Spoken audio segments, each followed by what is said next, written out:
Man, episode, I guess, trade deadline recap. This is a kind of new thing, right? Yep. Great day. What is it? 34 minutes. Just it ended ago. And man, so things are still kind of coming in. What's the last we saw? Mark Canna came in through the buzzer. Who did you just say before we started streaming? JD Davis. JD Dave. Oh, Yankees legend is huge news. Huge news. So there's that. And it looks like we're just the the Giants are giving away someone that like they've just been stashing away in AAA. So it's kind of nothing. But then again, Mark Canna is not obviously what he used to be, going from Jorge Soler to Mark Canna is definitely a downgrade. But man, a lot of things have happened. It feels like this is a rich deadline when it comes to deals, but it's not really a rich deadline when it comes to blockbusters. Yeah. That makes a lot. I mean, the prices were crazy for relief pitching. Well, I don't know, starting pitching. Well, actually, yeah, because the Astros gave up a ton in their deal. Yeah, it seems like it was a buyer's deadline, but a seller's market, but it felt like that was only true for certain guys at certain times. Like I feel like the Dodgers didn't give up shit for Flannery. The Giants didn't give up anything for Mark Canna, and I feel like the Giants more use it as like a salary dump and to get rid of Luke Jackson and that sort of thing. But like, man, Kikuchi got a good return. The Padres farm system is completely ripped. I mean, they give away a bunch of their free. It came out. What was it? 12 of their top 15 prospects were traded from the beginning of the season. The Jason Adam one. That's the name. Yeah. That makes sense. You get them for what? Another year or two. So to pay for that makes sense. But Tanner Scott, I guess Dodgers were on their heels and they decided to put a little extra in there. Right. But I mean, did they overpay? I don't know. I don't know if you can classify it as like an overpay. I don't know. It's not like it's like their number one guy. They didn't trade that catcher that everyone's going crazy about. But I just feel like, I don't know, man. I am a little underwhelmed when it comes to what the Giants did. And I think we don't really have a format exactly set up, but if we're going to do is like a format like we did on the pod, we could go, we would just go around the league. I have a bunch of stuff on my notes as far as like what trades are important to like what's going on with the Giants and Dodgers and stuff. But I mean, when it comes to the AL, I didn't really have a bunch written down on what I really liked. The first that come, you gotta like what Toronto is doing. I mean, they know that they're out, so they're getting all that they can. I think my favorites around the league, if we're going like American League, where it has nothing to do with either of the teams, would definitely be Randy Arozarena, just because I got a man crush on him and I really want the Giants to get him. That was my number one target if they had a bat. I mean, I don't know if it was my number one target, but I really wanted him. What are you talking about? You got a bat. Who, the Tommy biggest Edman? Bat. Tommy Edman, dude. Kevin Kiermaier? Oh yeah, that's true. Kevin Kiermaier. And it was so funny because a lot of Giant fans were like, talking about how, oh my gosh, I know we're just going to get Kevin Kiermaier and that's it, yada, yada, yada. But it's like, we didn't even get him. The Dodgers did. So, and I always thought that Mark Canna was a good outfielder, but now I'm seeing that he was playing first base in Detroit. So I don't know. They wanted a center fielder, didn't happen. But sorry, getting off topic. Around the league, I already took your Randy Arozarena. Your favorite trade around the league? Favorite trade around the league? Yeah. I don't know, man. I don't care about around the league. I care about my team. It's just hard to keep up. Like I literally was thinking about it too. I was like, what should we do? What should we I'm like trying to remember because dude, it's just like a flurry of freaking trades. Shit, let's see this. I mean, I guess I like Jorge Soler out of the NL West, but we're not even playing you guys again, so it doesn't even matter, you know?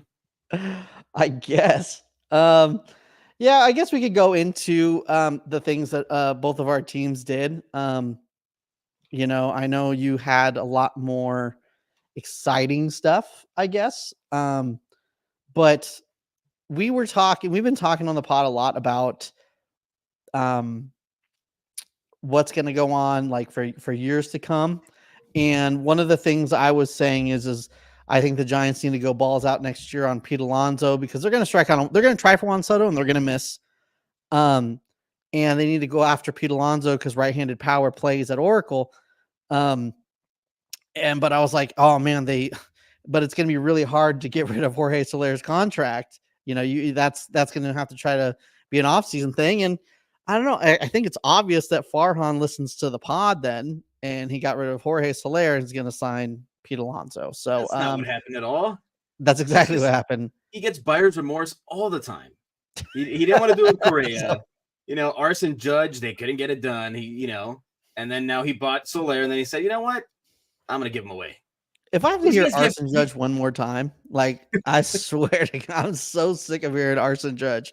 I mean, those are the kind of moves that fans hate to hear because it's like, oh, it's for the next year, and then maybe we'll get somebody to sign with us.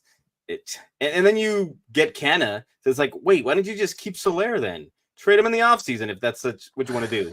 You're still 3 games back. Yeah, here's the thing. It's like they traded from their depth. Like they had starting pitching depth in my head was like, hey, trade some of your high end so you can get some high end shit back.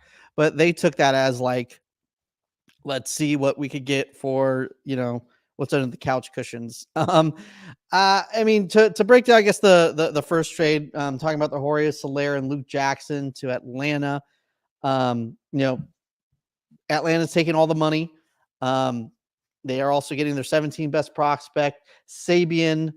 I'm not even going to try to say his last name because I am terrible at reading.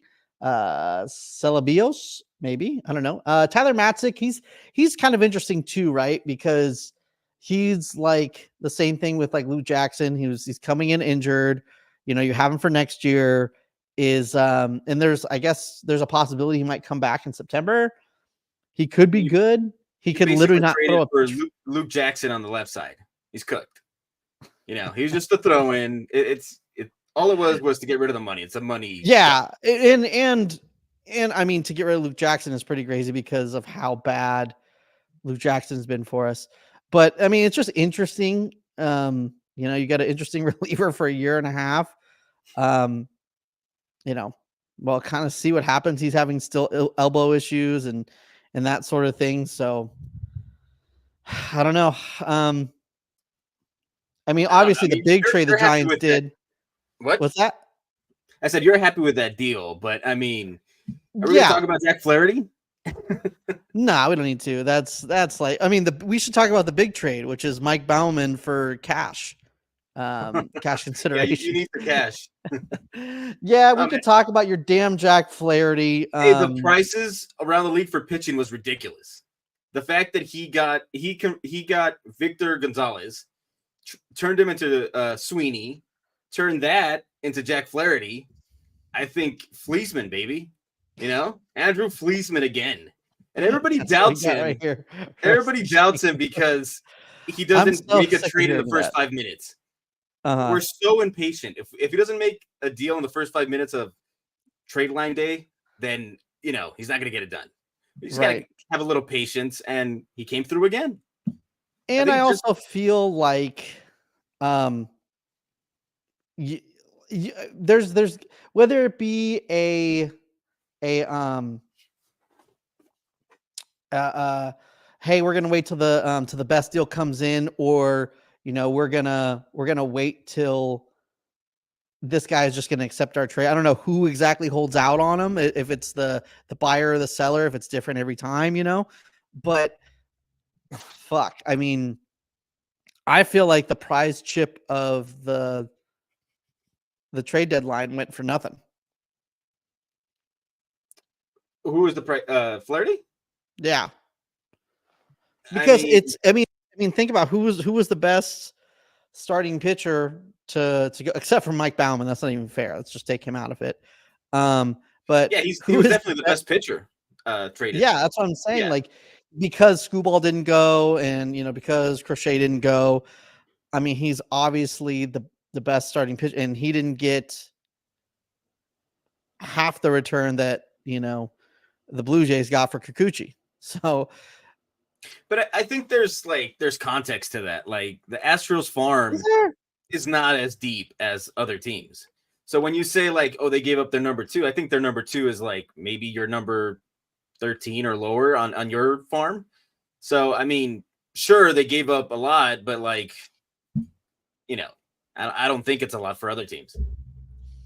But the Dodgers system is pretty ranked high up. I mean, and from what, I mean, yeah, I guess I'm going based off what baseball writers are saying, and how prized the prospects are that we're going back to Toronto for Kikuchi, and from what they are saying, because I mean, yeah, I'm not at the minor league lanes with a clipboard and a freaking velo machine and all, like, in a rap soda. So they're saying how prized those guys were going over there. It just seems crazy that why didn't they just call for Flaherty? I guess it makes sense, because Flaherty did come down to the wire. So it was like, maybe they did offer something close to that. And then Andrew Friedman was like, look, this is the deal all along. All right. This is what I got. Now you're going down to the wire. This is what you're going to take. And he took it. Maybe. I mean, I think Crochet, how much did his comments affect the deadline? Because, I mean, yeah, it was said that the Dodgers didn't really, they didn't care. Like, they still wanted to go after him. But did that hold off other teams and there was no market? Or, I mean, because that would have been, I mean, especially in this market, imagine everything you could have gone for him. The way, like you said, Kikuchi got so much. Imagine if another team was that desperate. I mean, look how much they gave up for Tanner Scott. Yeah.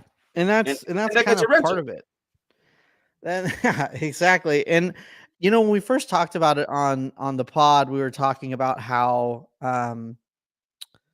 Crochet's comments, and I think that we only talked about the comments of, hey, I don't want to be a reliever in the postseason. I want to make sure that I'm starting, and that makes it to where you want the guy. That makes you want him even more.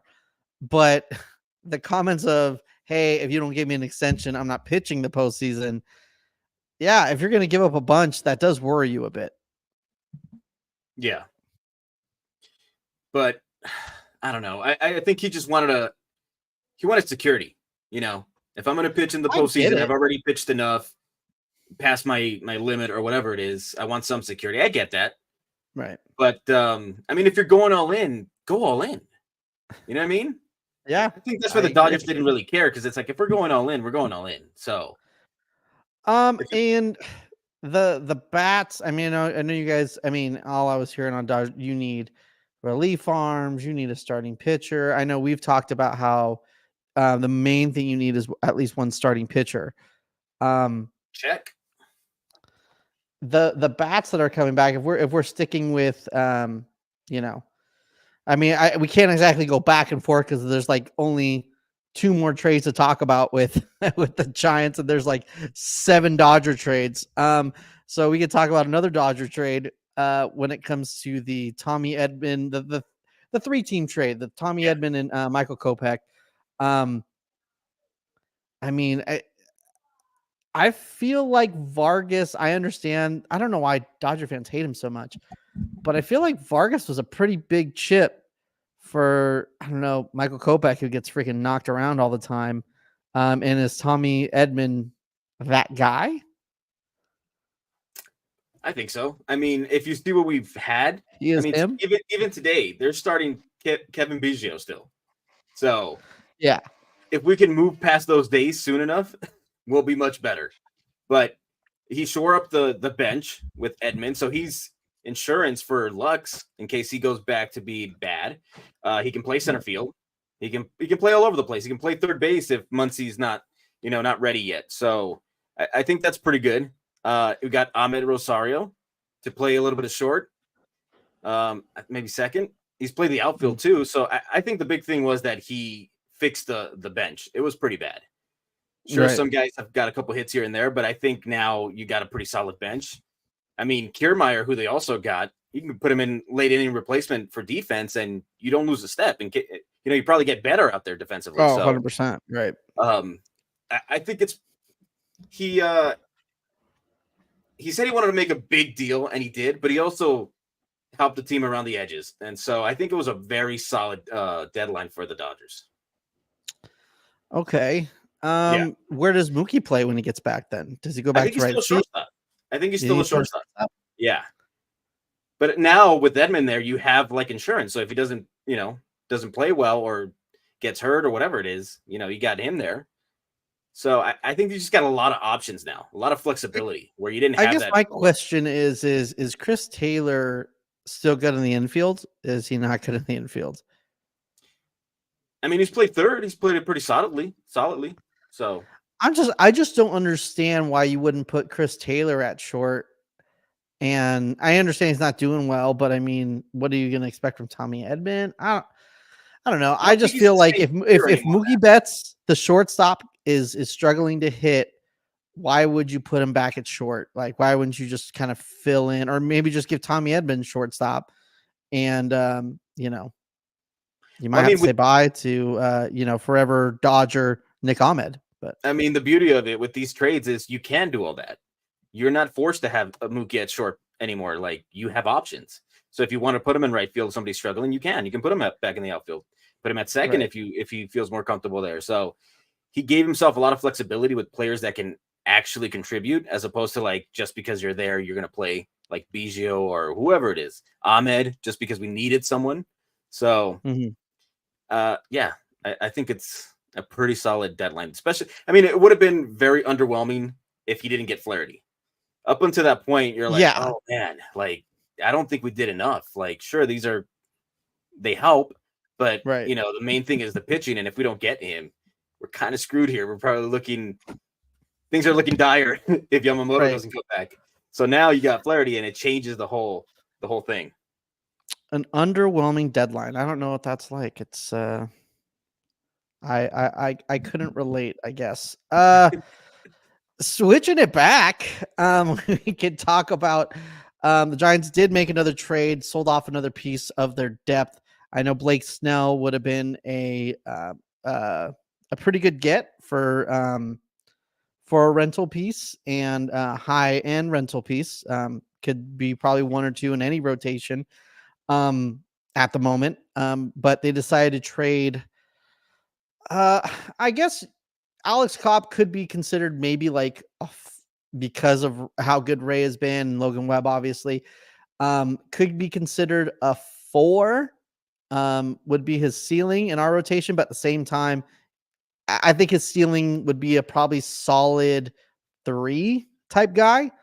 And if he still continues to be hurt and he just doesn't pitch, I mean, maybe that's why it's also a player to be named later. If he doesn't pitch or he pitches poorly, maybe they don't get nobody. But if he pitches well, maybe I don't know how that works. I don't know if they already have it set in stone who it's going to be, or it's kind of like, well, let's see how this goes, and then we'll let you know who we're going to give you. But they do get an interesting prospect. This is a last name. Holy shit, I have no idea. Jacob Brinsanahan. But then again, I also can't read. So it maybe is not that bad, but maybe I'm just dumb. Very possible.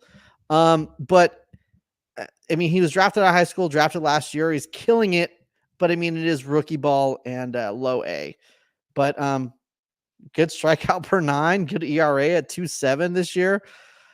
I mean, this is what you do. You take advantage of a seller's market. If you're not going to do it high end with Blake Snell, I mean, get something for Alex Cobb. I'm not exactly sure technically if this would be more of a salary dump, because if you're going salary dump, you would go a little more high end.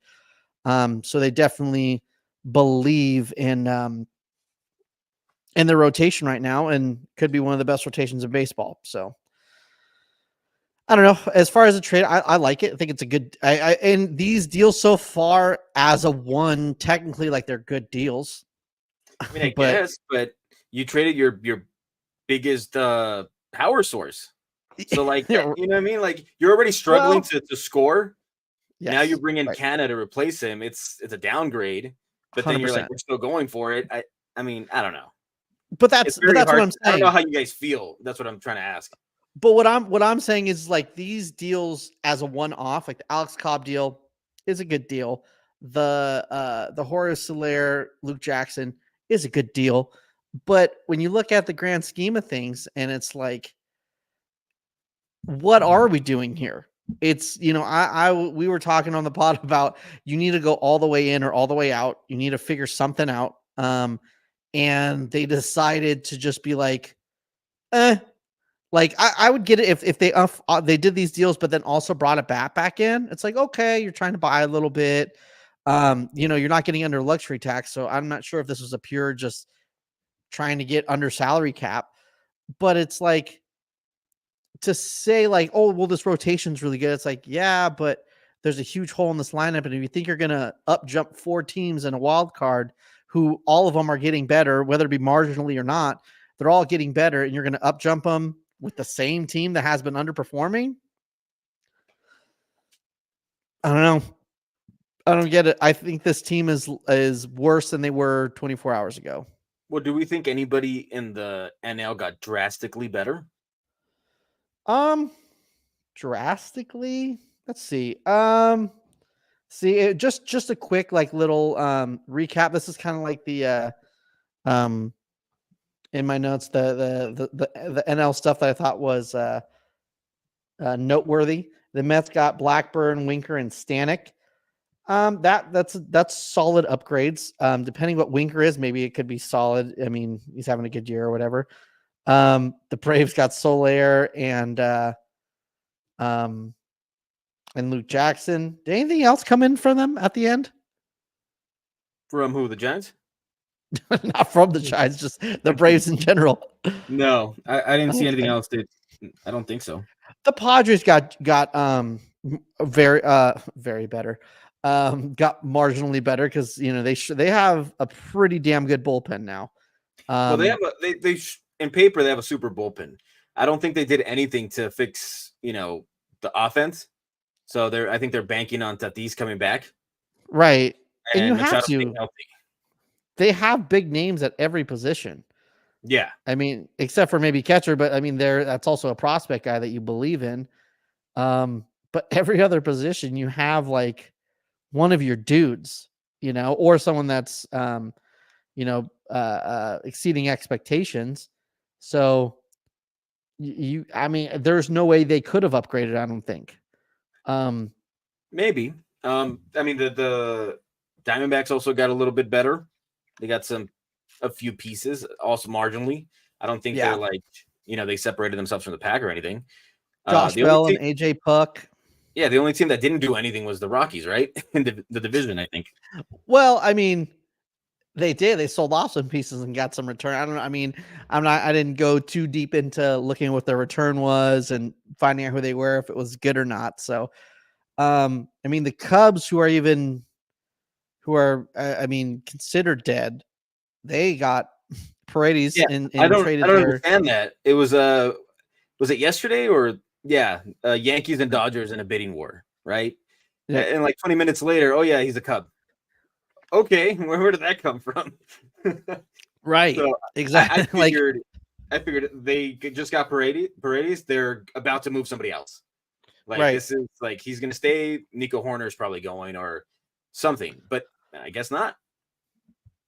Yeah, I mean, I don't know if it like we were talking about earlier. We were saying it was like it seemed like there was a lot of overpays, but there was a lot of deals that were also underwhelming. So maybe I don't know. Certain teams are just not as high as on guys as other dudes that seem to fans at least on the same level. Yeah. If that makes sense, I mean, the Brewers got Frankie Montas, the Reds got Ty France off of waivers, and technically traded for Jacob Junis, but it was mainly something good going to the Brewers. Let's see, Cardinals got the main pitcher from the White Sox, the best pitcher they have, right? Oh, Fetty? Yeah, Eric Fetty. Fetty? Yeah, he was part of the Fetty. team deal. Yeah. And they got their designated fighter, Tommy Pham. Cards got him back. Yeah, I was really hoping the Dodgers got him, but didn't happen. Yeah. And then Philly got Philly got marginally. Pretty good. I mean, they got probably the best relief guy on the market, Estevez, and then they also got. That's got to be Tanner Scott. I think he was the best guy. Yeah. No, but yes, but he is up. He was one of the top guys. Yeah, for sure. Yeah. So, I mean, the Phillies also got Austin Hayes earlier in the week. Austin Hayes, right? That helped their outfield too. So, right. Yeah, I mean, they were already good. They didn't need to make a huge splash, so they just got minor deals that help out the whole team. But yeah, I think they're the team to beat right now, right? In the NL. Yeah, pretty much. Right. I mean, that's always like the Dodgers thing, where they're the team to beat. Nah, we're the scrappy underdog Dodgers, mom and pop Dodgers this year. For sure. Yeah. And to talk about, I guess the last Dodgers trade that we didn't talk about. We didn't talk about Amed Rosario yet. No. So Amed Rosario. I forgot about him. Yeah, he'll probably be playing more shortstop than Tommy Edman. I don't know why we didn't think about that. Yeah. And talking about shortstop, I think it's solid. I like it. Right. He's having a good year. Talking about he's there for 2 years? No. He's having a good year. I think it's a 1 year rental. Oh, okay. Yeah. Yeah. I mean, it's just like you said, it's kind of bench pieces. I feel like they have a lot of random bench pieces when you have, Chris Taylor, you got Kike Hernandez. Chris Taylor's coming back. I mean, he got injured, the groin injury, and you never know. So he might be out a while. Nick Ahmed, you were trading one Ahmed for another. Mm-hmm. We upgraded Ahmed. Who else? Well, Ahmed's gone? Well, I'm sure he's going to be. I mean, we have Rojas too. Yeah. So I don't think he survives. There's no reason. He's just probably here for emergency, and then he's gone. Thank you for that home run against the Giants, but adios. Yeah. You want to just deflate us. Yeah. And maybe he's just going through a tour of the NOS. Maybe he's going to go play for the Rockies next. No, they got a solid shortstop. There's no reason for him to be there. Well, just tell him like, hey, listen, I'll play everywhere. I just need to play with you guys for at least a week, and then give me a 1 day contract. Fill it. Yeah, give me a 1 day contract, Padres, so I can be playing every team on the NOS. But Caleb here brings up a good question. Do you wish they would have traded for a more legit shortstop like a Bo Bichette? Which honestly he's been struggling too. That's the problem this year. Right. I don't think that's why big bats were traded. They were all struggling. Luis Robert wasn't doing too well. He was the big name, but they were going to sell low if they sold him this year or traded him this year. And then Bichette has been injured constantly this year, and he's just not been able to get going. So you would probably give up a lot, and you're hoping that he stays healthy and goes back to form. I don't know. I as much as I want, if he was having his normal year, you're like, yeah, definitely. I agree with that. But I think we'll be fine with Mookie at short for now, because Bichette's not that great defensively either. So I don't know how big of an upgrade that would have been. Right. Yeah. And that's tight, I guess. I mean, you guys just get everybody. And I guess technically, no, you did. I mean, usually you do. But This year, I guess We it was got just everybody. Jack We would have got Flaherty. Crochet.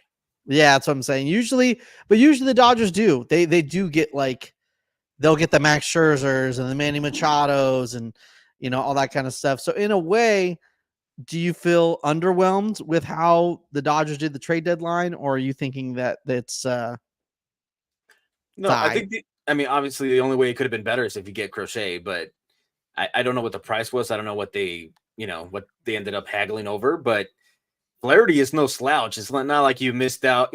He's good there. We have Glasnow number 1. He goes number 2, and then you hope Yamamoto comes back. I mean, it's a pretty solid deal. I like it. I'm not underwhelmed. I think it's a solid deadline this year. Okay. I mean, every year you want to splash and you want something big, but I think he did enough to help the team everywhere. The bullpen, the bench, and starting pitching. So yeah, I think it's solid. Right. Yeah. All right, I guess. I mean, I know every fan is like, oh man, we should have done more. We should have gotten for sure.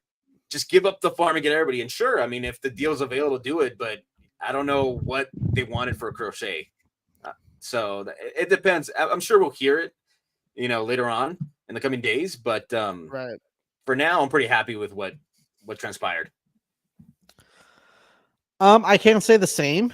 I don't think that the Giants did good at the deadline. I think that one interesting thing about them is they now have with the well, I think Silva was on their 40-man roster, if I'm not mistaken, who went back in the Mark Canha trade.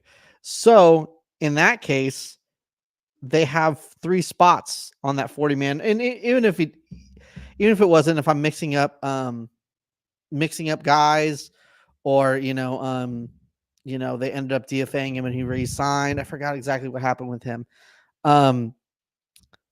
You still have 2 spots, and what are you going to do with them? I know they cleared the Jorge Soler spot to where Marco Luciano, who's been killing it in AAA, gets more at bats. You're going to be able to give Wilmer more at bats, which Wilmer's a fan favorite, but he's been struggling this year.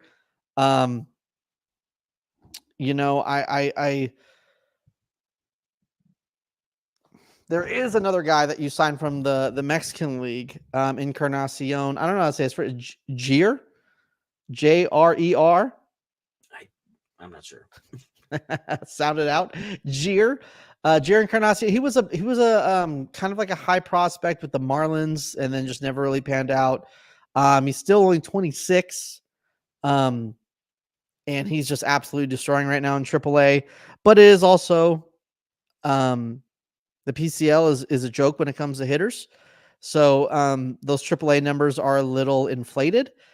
But how are you going to know if you don't give him a shot? You have a 40-man spot. It's not like you're costing a lot. Might as well, while Wilmer's out, give him some DH at bats and see what happens, and let Marco Luciano take over that second base role. It's crazy for me to have Marco Luciano just in the DH role when he's like 23 years old, 22 years old, and he's a shortstop. Like, I get it. Tyler Fitzgerald is going insane, and he's a way better shortstop, and there's a lot more questions with Marco Luciano's defense when it comes to shortstop. So, yeah, you're not going to put him there. But if he's that athletic and like can play like a premium position, I don't know. I feel like you would put that at second and give Encarnacion a shot and let him do some DHing, and maybe let Lamont get off his legs, let him DH a little bit, let Encarnacion play first base.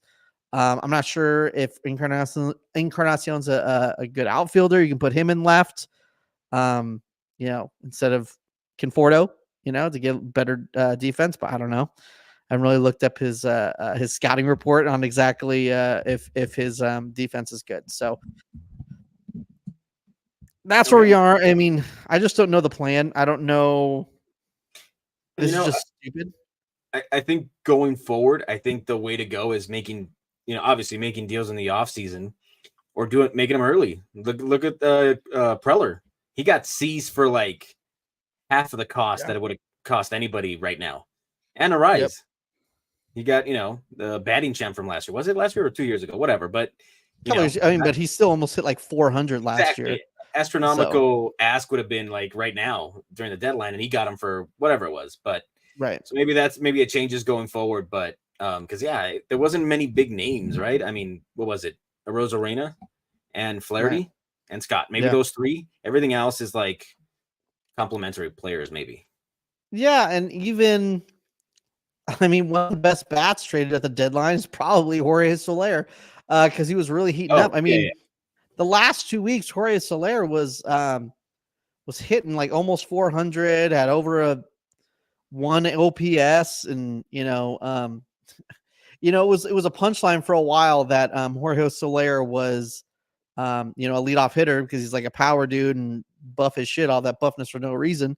But then he ended up being like probably one of the best leadoff hitters that the Giants have had this year, because he just started taking walks. And remember that series, yeah. The Dodgers, he had like what, eight walks or something. Yeah, it was insane. It was crazy. I guess you could say it's the Rockies, but the series before and the series after, same thing. He was taking a bunch of walks. He was getting base knocks instead of just swinging for the fences. And it's kind of funny that he was a good leadoff hitter at the end, but in a way, the offense downgraded. And there's one thing that I'm really upset with Giants Twitter right now. There's this new trend that I've already been seeing. People are going to say it, that the Giants are over the average in runs per game. But if you've watched this team the past couple weeks, the offense is the problem. So I just, if you're just looking at that one stat and that analytical, I want to say it's too analytical, because at the end of the day, scoring runs is what it's all about. But I don't know. That's got to be inflated, because this pitching staff is very good. And we have a negative run differential. And I don't know if just the blowouts are inflating it a bit. They're terrible with runners in scoring position. They're terrible in high leverage positions. So if you wanted to say that you were in it, you would have got at least a bat, or not traded Jorge Soler. So very confused on what's going on with the Giants, but that's kind of where we're at right now. Yeah, I guess so. I mean, I couldn't understand what you guys were doing. I'm like, why not just keep him? Maybe trade him later if you really want to get some. But I guess the money's off now. So in case, you want to get somebody, but whatever. I don't know. I don't like those deals, because you're always waiting for the next thing to drop. But when it's not a sure thing, it's like, because you might not end up with Alonso. You might not end up with Soto. 100%. My thing is I thought I knew where they were going. Like, the Alex Cobb trade is a very good deal. You're trying to capitalize on a seller's market when you've got a solid rotation. You get your probably fourth or fifth best starter, and you see what you can get for him. Cool, I get that. The Jorge Soler, if you just want to dump money and get rid of Luke Jackson, okay. But then to not bring a bat in is just, I feel like, inexcusable. And Mark Canha is not it. So I just. But confused. What bat was out there that you would have been like, oh yeah, let's get him? You're not going to get Paredes. He plays third base, right? Yeah. I think he's played a little bit of outfield, but I don't know if you really want to put him out in that outfield. It's pretty big, so I don't know. The obvious one is Brent Rooker. He can't be worse in the outfield than Michael Conforto. But it seemed like the A's were like, they didn't want to trade him.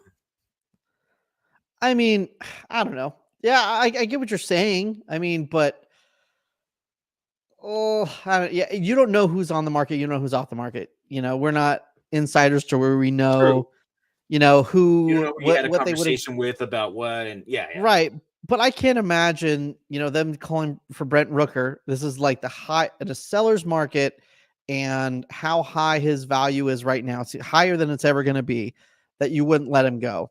And I don't know.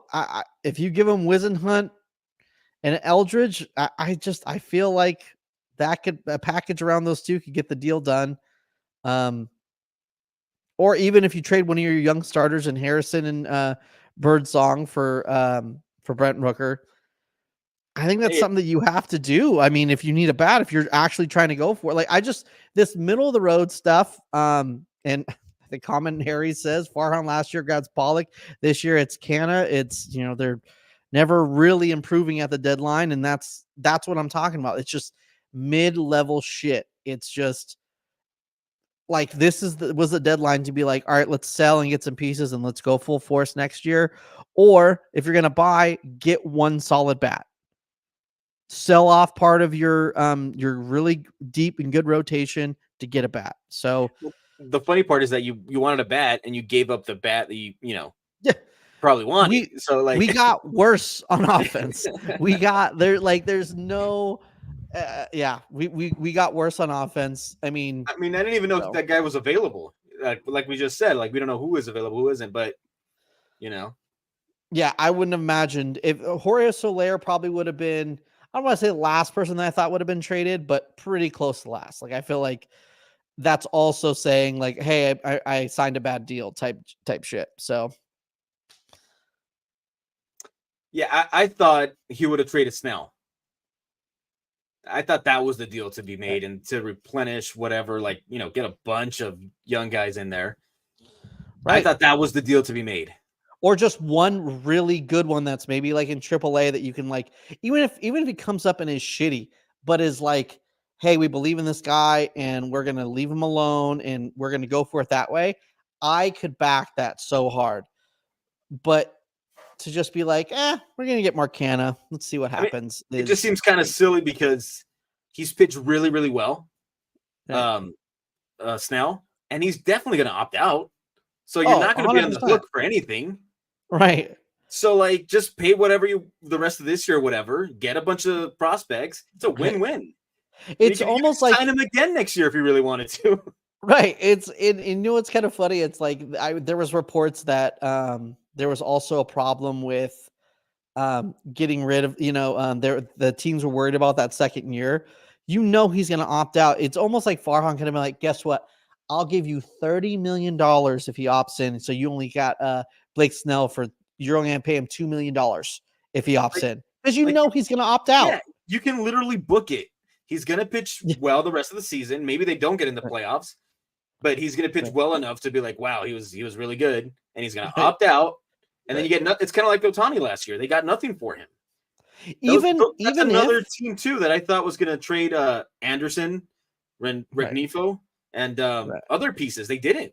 Ward, right? I thought he was gone. Yeah, that's a bat that I thought was going to go to some contender. And that's the thing too. It's like, oh my gosh, I just drawing a blank right now. What were we just talking about? That you traded Soler?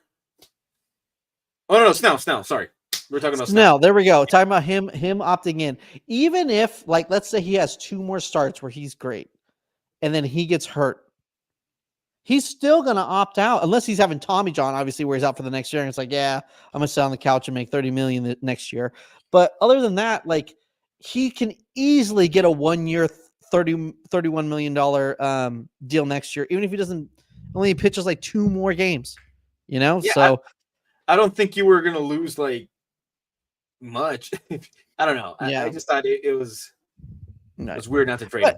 And that's the thing too. Like, I'm also cool with Snell staying if that means they would have just got a bat and went in. If you're gonna be in, then that's all I'm trying to say. So yeah, it makes sense to us, right? Like, you're talking out of both sides of your mouth because you're like, right, yeah, we want to save money, but then no, we don't want to save that much money, so we're gonna keep this guy. Right. I'm not taking crazy pills here. It makes sense. The Jackson Holiday trade didn't happen though. Maybe it's still coming through the ticker an hour and a half late. Oh, that they scratch Snell from the start. Yeah, scratch some. Yeah. All right. I think we've talked all trade deadline. On our way out, maybe we should talk. What was the one trade that you're really bummed didn't happen? Randy Arozarena. I think if we had gotten Flaherty and Rosarena, sure, that's very greedy. But I think if you, instead of getting those 5 players, you get just those 2. I think it also, him in the outfield, his energy is amazing. You get a good clubhouse guy. I mean, he went back to the Rays to watch him for a couple innings before he left. I mean, that tells you who he is and as a person and all that, a teammate. So it's not a swing and a miss because you have to ask, you have pieces, but I would have liked to have seen him in Dodger blue. Right. So that's probably the one I'm like, shoot, I wish that would have happened. The promotions you could do with Randy Rosarena. I mean, the bobbleheads with him just like this. Yeah. The cowboy boot giveaway. Yeah. Like cowboy hats, some cowboy boots at the stadium. Like perfect. Come on, dude. And you have him under control for like what, 2 more years, 3? Dude, I mean, you're like saying, it's like, hey, do you want a fan favorite? Like, is that something that you're interested in or not? Like, you can. Oh, by the way, he also hits pretty well in the postseason. He shows up in big moments, by the way. Yeah, so 100%. And what is the deal you're most excited about that you did make? Well, obviously Flaherty, but I actually like Edman. I like what he's going to bring to he's a pesky hitter. He's one of those pesky hitters that like annoys the pitcher, I don't think we have that. I think we have a lot of swing and miss. So I haven't seen his numbers. I know he hasn't played all year, so I'd have to see how he did last year. But from facing him in the playoffs, that one wild card game, and seeing him, I think it's going to add to the lineup. I like it. I'm shocked you didn't go Kopech. I just feel like that guy, and I understand because the Giants knocked him around when they saw him, and he's been getting knocked around. But dude, there's 100. I feel like they can, I think the Dodgers and even Giants have, like the pitching lab where they, guys just perform better, pitching wise, at least on both teams. So, I kind of view him as Joe Kelly, but younger right now. I don't know how much younger he is. Okay. So I'm a little wary. I'm like, if he's on, he's probably on, but he walks a lot of guys and he's very wild. So if they can fix that, maybe I'll get more excited about it. But for now, I'm like cautiously optimistic. Right. Yeah, no, I get it. I mean, if I'm thinking the same questions, because I'm gonna ask myself the same questions, let me ask you a different question because your deadline was a little bit different. Let's flip it around on you. All right, let's hear it. Yeah. Do you think this leads to you getting a big name in the offseason? Is this the move prior to that? No, I think they're gonna try. They always try. I mean, they're gonna go balls out on Juan Soto, and they're gonna get second or third with Juan Soto. I do think it's possible that they do get Pete Alonso. They did open up the spot for that situation to happen, and right-handed power does play at Oracle. I'll say it once. I've said it 1,000 times. Say it's on blue in the face. But I don't know, man. They have the money. They could do it. A lot of money's coming off the books. So I really hope they do, but it's gonna be really hard to convince Pete Alonso to sacrifice some home runs. Yeah. Well, I mean, I even forgot we had a game today. I was so like invested in the deadline, just refreshing Twitter all day. Yeah.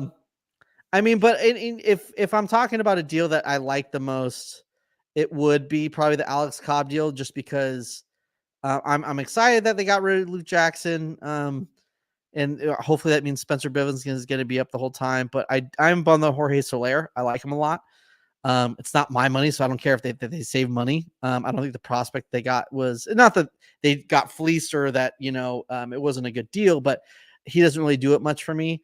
The Alex Cobb deal, you're trading, part of your depth, but the lower part of your depth, and the prospect they got is very interesting. And I feel like could be someone legitimate, in a couple of years. So that's kind of exciting. And I'm not sure how excited you can get for Mark Canha. So that's kind of where I'm at at the moment. Yeah, I mean, I think I'm just excited because we didn't give up that much. Right. I know we gave up some notable names, but it wasn't like we emptied the farm at all. So 100%. Yeah.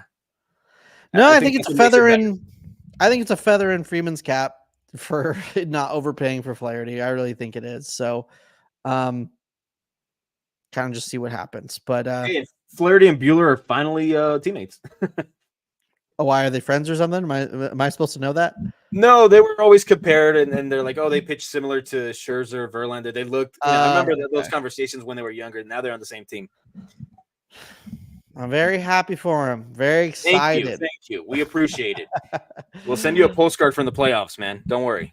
What are you talking about? We got Snell, Robbie Ray, baby, Logan Webb. It's gonna be a party. Are they gonna hit too? Are they gonna put a helmet on and try to hit? Give themselves some. Logan Webb might have to. He's been known to hit a bomb, so maybe we can use another one. So, but yeah, trade deadline. Like I said, I think it was more quantity than quality as far as deals, but it was fun. I think there was a lot of deals. I'm gonna. We could end it with a grade on how you think it went team wise. I'm gonna give the Giants a big D-. And this deadline, I would give it probably like a B.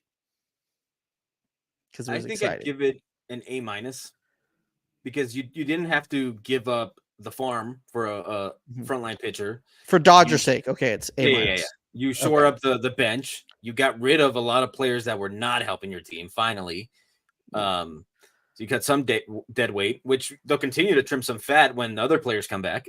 You got no love for Vargas? I do, but the thing with Vargas is he didn't have a position. He looked really the most comfortable. I thought I saw him was probably second base before he got his thumb injury. I mean, he came up as a third baseman, I thought, and he never even played a single inning. Yeah, that sounds like a for us at third. You know, we were always looking for him to play either second or left field or first. Look, I'm sure he's going to be a serviceable guy with the bat. I just don't know where his position is. He's probably a first baseman, at some point. So if that's what you gave up, then you can live with it because you have Freddie. So, and you got way more prospects coming up that you can live with this trade. Right. Yeah. All right. Well, I think this was fun, man. I think we got a couple people in here, got some questions. I think we should do it more often. Definitely. We're going to try to make it work. Thank you guys so much for coming and hanging out with us and not making us feel alone. Definitely try to do this more. And maybe it'll become more of a regular thing. If not, we're still going to be coming with a podcast in a couple days. Every Thursday or sometimes Friday when the schedule calls for it, but yeah, come and hang out with us next live and make sure to listen to us on your favorite podcasting platform. And thanks for hanging out with us. And we'll see you in a couple days when you listen to the pod because you think we're great and it's amazing. All right. Thank you for listening. We'll see you. Right. Happy trade deadline, y'all. See you later.